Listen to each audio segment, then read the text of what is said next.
Dumating tayo ngayong umaga galing sa pinag-evacuetan namin sa Sensco, sa bahay ng anak ko.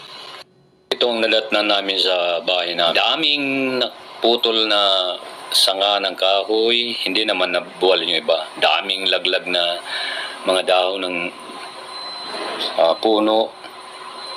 Daming kalat guys, kaya automatic na yan, operation linis na.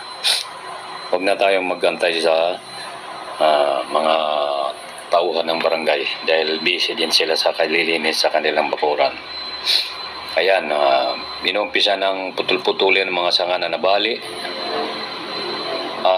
Nagrabihan talaga yung puno ng abukado.